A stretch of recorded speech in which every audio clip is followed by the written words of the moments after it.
Well, Anthony Jordan, great job down there interviewing the top three. Missed a chance to ask what Macaulay Bishop's cat thought about the race. But there we go. I'll teach him. Don't worry, ladies and gentlemen. Junior TKM up next.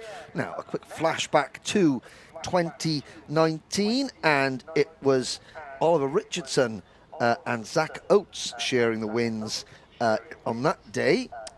Oates went on to win the title. Last year, it was Louis Harvey in the Klassen Motorsport team who took the win here at Kimbolton. Harvey went on to win the title. Last time out at Shennington, however, round one, it was Alistair Cresswell, Alfie Garford and James Morley, the top three in the final. And there is the 2 plate of Alistair Cresswell sitting sweltering in the heat, just thinking about what he's going to do in the next one. So Alistair's taken 2 wins in this class in the British Championship since the start of 2019. That puts him joint third with Harry Yardley Rose on the all-time Junior TKM Motorsport UK Roll of Honour. Rhys Lomax is the only other driver in this race who has won a race in the Junior TKM category. He won last year. I shall tell you where Rhys Lomax won last year. He won the final round at PF International. There is a look at Alfie Garford and his mechanic there, just chilling. And there is a look on the second row of the grid of Freddie Hull, Fast Freddie, with his Precision Racing umbrella. There's the number 59, so that's Leon Frost, 5th on the grid, Tim Wilson Motorsport team. And again, Leon just sort of, again, waiting to the last minute to put his gloves on. Obviously, he's going to put his race gloves on, but he's waiting for a minute just because, again, he wants as little time as possible in all your safety equipment because it is very, very, very hot indeed. There was Tyler Harris. Hasn't Tyler done well to move up the order? Now, James Morley, who came into this weekend tied on points with Alistair Cresswell. Now, obviously, drivers score points in the heats and the pre-finals towards the championship. So I'd imagine that Cresswell has probably passed Morley in the championship standings at the moment. We'll have a little look at them a little bit later on. But James Morley, who did so well at Shennington, the top 3, if you recall, at Shennington, Cresswell, Garford and Morley racing nose to tail, working perfectly together, and managed to come away with the top 3 at the end. There's number 48, Olivia Jakins, privateer driver Olivia, and nice Panama hat by Mr. Jakins as well, keeping that head nice and cool. Anthony Jordan, you are flicking a piece of paper in front of me. I am, yes. Okay, carry on. Now, Alfie Garford's dad, I believe it is Sam, is his name? Possibly. Possibly. Well, I just call him Mr. Garford. Mr. Garford. I defer to in respect. Mr. Garford. Mr. Garford, yes, Mr. Garford. Presented me with a piece of paper. Oh, a couple of little fun facts about Really? what happened at last week. Now, the main one. Kelly Garford commented last week, yes, or the last time out well. at Shannington. Go Alfie, drive the off it. Off it, yes, indeed. That's his mother.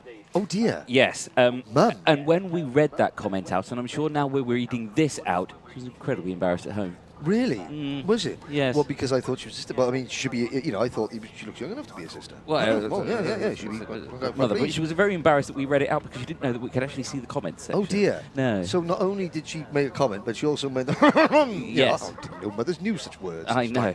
Tut, tut, tut. Tut, tut, tut. But yes, of course it is. Alfie Garford's its first year in TKM last year. Yes. It was only his first year, and of course his Yes. second year in it now, and at the sharp end of the spectrum. Indeed. It's great to see, isn't it, for Alfie Garford? He is, having scored a podium at Shennington, and having scored another podium last year at Fulbeck. Can you see now one other? So Kenny, yes, his dad, Mr. Garford, raced in the 90s and noughties in TKM. Yes. And he said he did quite well. Now, I think it's because he won. I think he wrote that. Yeah. But he's not, he's not doing as well at the moment as young Master Garford. Master Garford, yes. Right, well, there we go. Thank you very much for a few of those fun facts. There is now here's a driver that's not having so much fun today. That's number 7, Rhys Lomax. First of all, he's doing 2 classes, but he is luckily okay after that incident that we saw in the pre-final. Now let's have a little look, shall we, at the full starting lineup. Pole position, Alistair Cresswell, kart number 2, alongside fellow privateer, tal-ko supported driver Alfie Garford in kart number 9. On row number 2, James Morley for the Tim Wilson Motorsport team and Precision Racing's Freddie Hull. Then it is Leon Frosty Frost on the inside of row 3 alongside Tyler Harris, recovering well after missing qualifying. He starts 6th. 7th is Olivia Jakins and 8th is Dara McInerney. 9th is Aidan Mitchell. Good privateer effort this weekend from Aidan, and Jake Almasawi starts on the outside of row number 5. Carl Casibanti, the Anglo-Jamaican driver, and Joseph Booth. Watch for Joseph to be coming through. He got caught up in an earlier incident. He starts on the outside of row 6. Then it's Harvey Jones and Reese Lomax, Charlie King and Aditya Kulkarni, who has obviously been excluded from the pre-final. So we've got lots of fast drivers starting at the back. Watch for number 45. Joseph Booth starting 12th, number 7 Reese Lomax starting 14th, and number 16 Charlie King starting 15th. Let's see, but of course that means that Garford and Cresswell and Morley last round's top 3 potentially has got a chance to pull away at the start, but not everybody made it round the first corner cleanly in the pre-final. Let's see if they can do it this time. Indeed. Looks like a nice controlled start then from the junior TKMs. And the rest of the paddock how it's done, because we've had a lot of false starts today. Well, yeah, and of course, because you've got that you've got Kimbolton corner here, and then you've got that kink just before you get into the grid line, so it's not much of an opportunity for the drivers to get caught up properly. Lights are out, we're off and racing. First time round this occasion. Junior TKM final, Alistair Cresswell leads the field into turn number 1, and unlike the pre-final, we all get round Stowe Corner cleanly. We do indeed, yeah, good start. Everyone avoiding those curbs on the inside and outside. We head down then the infield straight in towards Derrick Corner. Reese Lomax then good running round the outside there, gaining a couple of positions and moving up, of course. He started at the back of this field after crashing out, so after colliding with another kart in the pre-final. Back here now in the final and running well. Of course, these 15 minutes plus that one additional lap. We are nearing the last section, and a clear breakaway at the moment. Was that the 24? That was Freddie Hill making a good move there, a committed move into Kimbolton Corner. Yep. But it's like we were at Shennington. Here are the top 3, Cresswell, Garford and Morley, trying to pull away from the chasing pack. Now let's have a little look to see where, well, Reese Lomax already up to 8th, Joseph Booth already up to 9th, and Charlie King up to 13th. So those 3 drivers that we said to watch are already making little bits of progress. There's the 45 of Booth. There's the 7 of Lomax, ahead of Carl Casibanti, his Klassen Motorsport teammate. Those 2 very distinctive ARC karts with the blue, black and white liveried. But all 16 drivers in a line, coming up TKM straight and into the final corner. And there's a move, Morley passing Cresswell for 2nd. So Cresswell moves from 1st to 3rd. Garford takes over the lead, and James Morley up into P2. Yeah, good running from that one. Morley working hard. Of course, he finished 3rd last time out at Shennington, and he's wanting to change that up because, of course, he is leading the championship. Well, he was leading the championship before the points I don't think have been added. I've not checked them, but I'm sure that we can be checking them a little bit later on in the race. Of course, it's not right now. A little bit later on, but yes. But yeah, a great running from that. Reese Lomax as well, number 7, moving up more positions, now up into P7, running very well there, redeeming himself from previous sessions. There we go. We're going to move there just in front of this group that you're seeing on screen, and there's Reese Lomax. So I would imagine that Reese was quite upset about being taken out in an incident that had nothing to do with him in the pre-final. So he has got his dander is up, as they would say. Yes. And he's trying to get to the front as quickly as he possibly can, because we've got 12.5 minutes to go, but the more that these 3 work together, the further away they will get, although Freddie Hull in 4th place is hanging tough at the minute in that precision racing kart. Behind him is Leon Frost in 5th, and then it's Lomax in 6th on an absolute tear. Oh, yes, indeed. He's really piling through that field as it stands. The 24, though, of Fast Freddie Hull is moving up as well. Number 4, the 88 getting nerfed out wide there. Who's that? That's Tyler Harris, yeah. Yeah, goodbye, Tyler. that was Joseph Booth, again, another driver who didn't have a chance. He got caught up in that first lap incident at the pre-final, didn't have a chance to show what he could do, and elbowing his way through there. Tyler Harris sort of like scurrying back onto track into 8th position just behind him. Adita Kulkarni into 9th as well. So a lot of drivers making good progress from the back of the field. Indeed, indeed. So, as you see here, Garford leading the way from Cresswell, from Morley, and that 24 of Freddie Hull didn't finish last time out at Shennington in the final. No. And, you know, here in 4th place, looking very strong, closing in on that top group. He's in a nice, clean area here, and he's just trying to latch on to the back of that front 3. Yep, so onto lap number 5. Completing lap number 5, onto lap number 6. Garford, Cresswell, Morley, then a gap of 0.6 of a second back to Hull. Leon Frost is 1.5 seconds back. Now in the pre-final, Leon Frost was very quick at the start of the race, but then faded towards the end. Now he has got Rhys Lomax and Joseph Booth behind him. There's the 7 and the 45 on your screens now, coming into Dan Weldon Corner. The thing that they've got to worry about is the fact that they have used a lot of their tyres and they've been very aggressive in the early going. Have they overcooked their tyres? Well, Lomax losing a place now. Maybe Lomax, who blitzed his way into the top 6 in the first 4 laps of the race from the back of the grid, has he overheated his tyres? We'll see, because Joseph Booth is looking the stronger. There's a back end sticking out of the Charlie King's kart.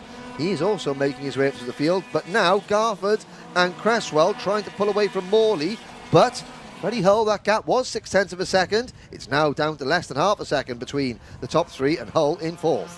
Yeah, he's working very hard to close that gap. Still 10 minutes to go, plus that 1 additional lap, though. There it is on your screens. That doesn't look like a group of 3 and one person on their own. That just looks like one group of 4 now, doesn't it, with how close they are. Good stuff. So excellent stuff from this top 4, but again, not swapping positions, all staying line astern, working together to try and just break away from the main pack, to which they have done. So we're looking at a 4-way battle as it stands when we enter those last few remaining moments of this race. Whoa, what a shot there of King, going absolutely sideways under braking through turn 1. But Cresswell, once more, fastest lap of the race from 2nd place, 43.890. Yep, Morley just watching and holding, keeping a watching brief over these 2 in front of him. Now, we'll start, at the moment we can't see James Morley looking over his shoulder. There he goes. He now sees that Freddie Hull is closing in. That will change Morley's mindset, because at the moment all he can do is attack, because even if he goes offline to try and make a move, he knows that nobody's behind him to pass him.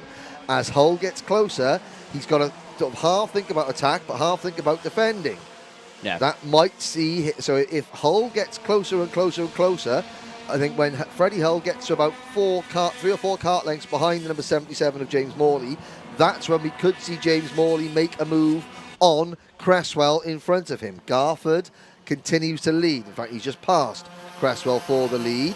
That's not going to help Morley, because that's going to bring Hull closer still, although this lap Hull has faded a little bit, and a few wisps of cloud. I mean, not that it makes much difference, it's still absolutely boiling hot. Oh, yes. Baking sunshine. There's the rest of the field coming down TKM straight. All 16 starters still running. Carl Casabanti slipped back to 15th position. But at the end of lap number 9, the entire field is still within 11 seconds of the race leader. Yeah, definitely so. And looking like a great running so far throughout the entirety of this field. We've got many gaps kind of breaking out. You obviously got your top 4 that have broken away, and then it's 5th all the way down to 11th. Yeah, there's one gap as well, and then 12th all the way down to 16th. So it's 3 separate groups of karts at the moment. But that gap between Freddie Hull and the front 3 is starting to creep open. Yeah, it is. And you just saw Morley check over his shoulder again, coming onto the TKM straight there, just to double check to see where Hull was, and that's going to give Morley a bit more confidence, so he's going to be more inclined to sit and push these 2 rather than try to get past, because the danger from the rear is ebbing away slightly. Now, behind Freddie Hull, Joseph Booth has just got past Leon Frost into 5th position. Rhys Lomax has slipped back to 8th place behind Adita Kulkarni, and Charlie King, I've noticed, has just got past Rhys Lomax as well. So Lomax may be using his tyres too much, and we've got a kart coming off at Derek's corner there. That's a mechanical issue for somebody. I think that may, well, we're going to double check now. Oh, that could have been Tyler Harris. It was Tyler Harris out of the race. Mechanical issues for the number 88 kart. There he is, looking back at the track there. He pulls his kart off to one side, out of the way. Now, what can Freddie Hull do? He's kind of got to reload the weaponry, if you know what I mean, and go again. Well, you have to remember as well that these three drivers here at the top, this is exactly what we saw at Shennington. It was a controlled race, it was tactical, and they were just waiting for that prime opportunity to get the job done. And of course, just working together, not doing anything to, just hamper any time. So it's exactly what we saw at Shennington again. And something tells me that we could potentially see this throughout the season. Yeah. These three, again, working very, very well together. And I mean, there's Booth in the 45. Booth is now 5th. He's got two of his Tim Wilson Motorsport teammates behind him. Kulkarni in the 23 and Frost in the 59. Now they're going to act as rear gunners. They're going to try and push him up to head to Hull, but the gaps are beginning to grow. We're on lap number 13 now. I mean, the top three have got a 2-second advantage over Hull. Hull has got a 4-second advantage over this group on screen, led by the number 45 Booth, and who's now got the 59 of Frost right behind him. And coming into the picture is the black and green number 16 class and motorsport kart of Charlie King. Indeed, yeah. Reese Lomax as well, just behind with Jake Almasawi as well. So I got it right that time. I was going to say, I said it, and then you reprimanded me, and then I got it right that time. Yes. So yeah, there we go. I'm learning. There we go. Scrapping though here for position is there. Charlie King as well capitalises on that and moves up in front of the Leon 59 Frost, of Leon Frost. So Frost loses 2 places there. So Aditya Kulkarni is now into P6, King up to P7, and Frost down to P8. Almasawi is 9th, and Reese Lomax down to 10th. Then it's McInerney 11th, Mitchell 12th, Jenkins 13th, Jones 14th, and Casabanti, the last kart, running in 15th position. So what can King do now? There's a move. It seems as though the drivers that start at the back and came up to the field quickly, such as Reese Lomax, they're now fading as the tyres give up. And like Charlie King, who started at the back and didn't make too much progress in the early stages, now he is making moves towards the front, but the gaps between each position are much greater, because King in 6th position has got 1.3 seconds to make up to 5th, and the top 4 are well clear. There's the top 3, still Garford leading Cresswell and Morley. Yeah, and just thinking about this now, Freddie Hull is in a very big no man's land. He's 2 seconds adrift from the people in front. He's 3 seconds ahead of the people behind. So in a completely own sort of situation. But it's a good situation, because of course as soon as these three start scrapping away, which they will inevitably do within the last 2 minutes or so of this race, that's when Freddie Hull will start to capitalise on that one and push back up. No, it's a good position in a way. As a driver, though, this is where drivers' mental attitude comes into it. So Freddie Hull, he's worked hard. At one point, he nearly caught the top 3. Yeah. Now they pulled away. As a driver, that's disheartening. Yes, it is. That's really disheartening. And when you get disheartened as a driver, you can potentially lose a fraction of concentration. You could miss an apex here. You could miss an apex there. Your pace slows off even more. You can't do that, however, because Freddie Hull, even though the leaders are pulling away, he needs to keep pushing and pushing and pushing, because the leaders will come back to him eventually. Don't know how much more they'll come back to him. I mean, he's 2.8 seconds down.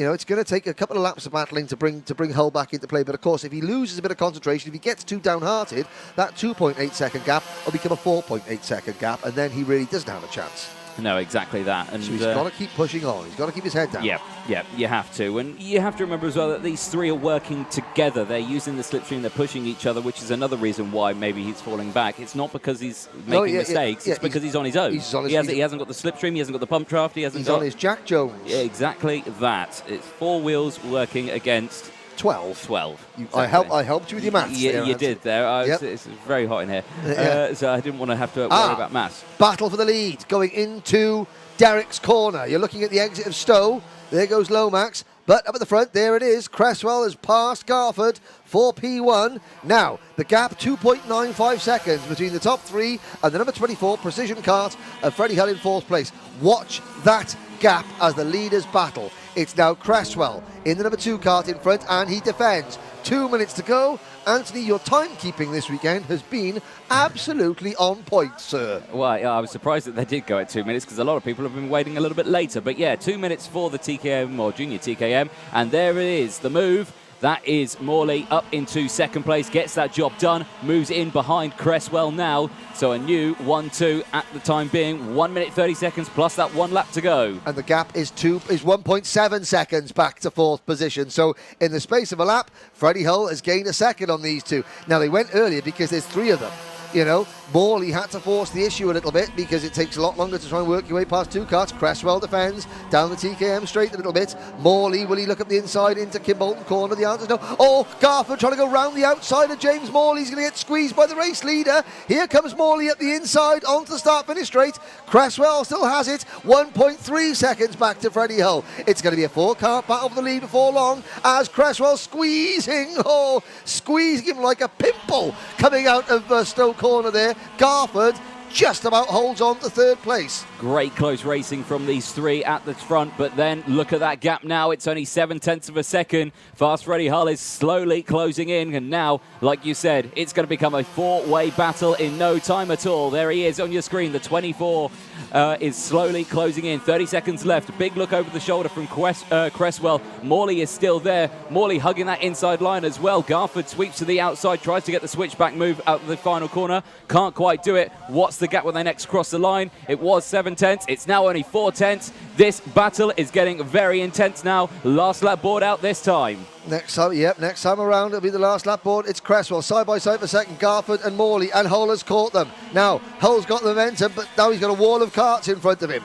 What can they do going into Derek's corner? This could be an opportunity for Cresswell to pull away. So Morley can't attack Garford now. If Morley attacks Garford now, Cresswell will go off and win this race. So Morley has got to go back to pushing. Freddie Hull has got to push. There's Morley checking over his shoulder.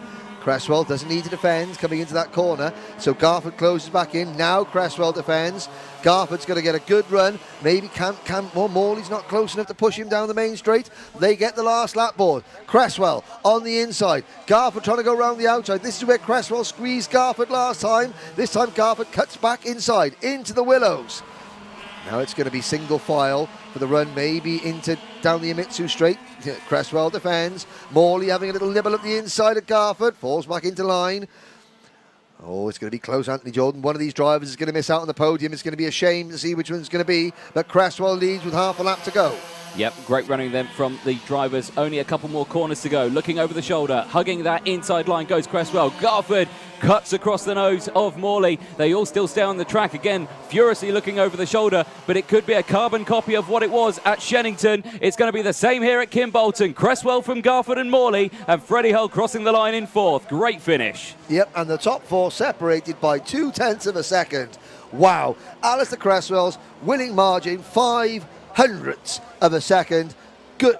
Again, I said at the start of the day, Kimbolton, the spiritual home of TKM racing, and it doesn't disappoint as always. There is something about this track and that TKM engine that just lends itself to fantastic racing, as we just saw. Behind the top 4, 5th position, Joseph Booth from 12th on the grid. Then Charlie King coming home in 6th position. Adita Kulkarni in 7th. Leon Frost finishing in 8th. Jake Almasawi in 9th.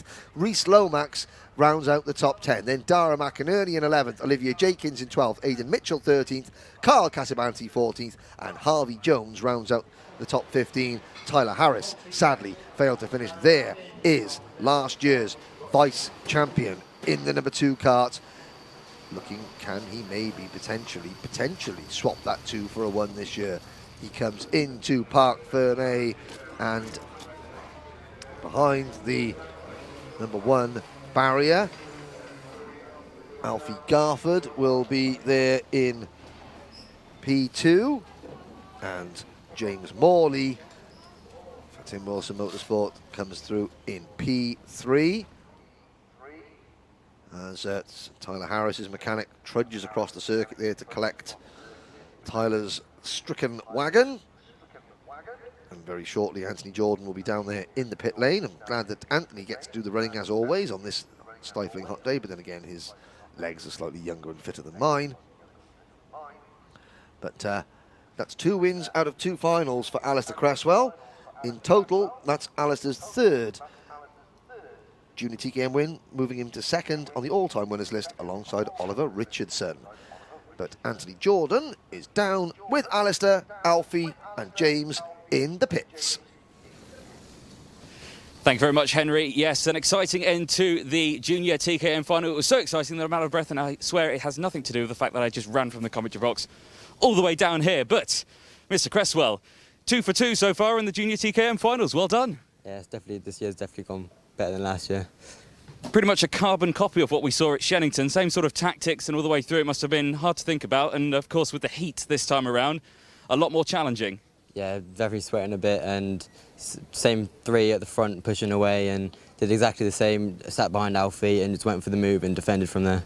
I mean, you know, you were swapping positions all the way through that race, but again, the final pivotal moment, constantly looking over your shoulder, again, positioning that kart beautifully to just hold that defensive line all the way around. A great result. Thank you. Excellent stuff. Great chat there with our race winner, Mr. Cresswell. We'll head to Alfie Garford. Alfie, now, exciting race. We had some notes brought up from your dad, I believe it was. The most one was the comments that your mother made on the stream, and she didn't know that we were going to read them out, but we did. Yeah, a great result, and you must be very pleased with that one. Again, another 2nd place, a good start to the season. Good points all day, really, but obviously could have been a bit better. But there's not really much to say. It was just a good race. It was a good race. Of course, it's very hot, so I can imagine, yeah, it's quite hard to think of some words to say. But no, a great result, a good start to the season. And, of course, P2s is better than not finishes at all. So, it's you know, you can be happy with that. Yeah, definitely. Excellent stuff. Very well done. Alfie Garford there. And we'll chat to our 3rd place man, James Morley. Again, another 3rd place. It's looking very familiar this season. Everyone's sticking to the same spots. Do we plan on changing it around anytime soon? Yeah, hope so. Yeah. Just difficult in the weather. Don't know. Hard to really think about, isn't it? But the kart, again, looking amazing and performing super well out there.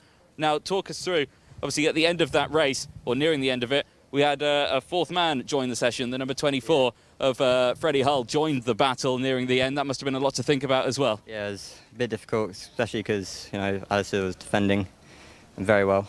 You just can't get past, so you have to watch out for the people behind. Yeah, it's quite hard to overtake. A hard one, but again, a great result, 3rd place, and a great start to the season. Yeah, it was pretty good. Excellent stuff. Well, very well done then to our top 3, and of course, that was the Junior TKMs. Next up, of course, is the adults. It's time now for TKM Extreme. Now we move on to the TKM classes. The Junior TKM final was easily one of the best races of the day. Finishing as the leading rookie and in 3rd position overall for Tim Wilson Motorsport, it's James Morley.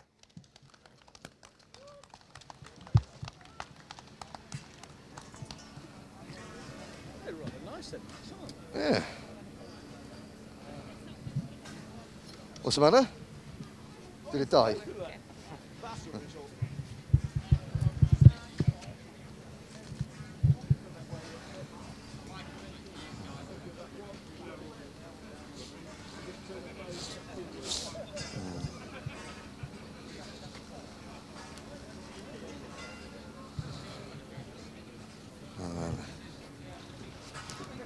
Now in Junior TKM we had the narrowest winning margin of any of the races, just 0.05 of a second separating the top 2. Finishing in P2, driver number 9, privateer Alfie Garford.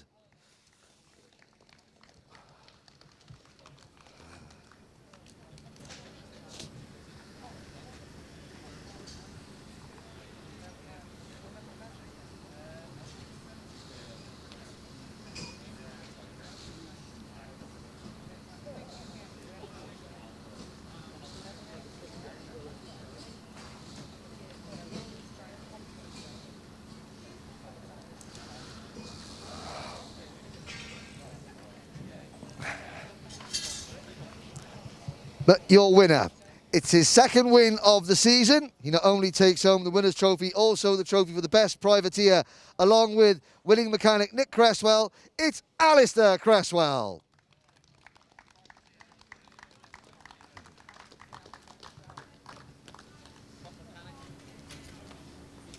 Sporting the only notorious BIG t-shirt seen in Parc Fermé this year, along with the Death Row Records one from Shannington. I think we're on point there on the clothing game.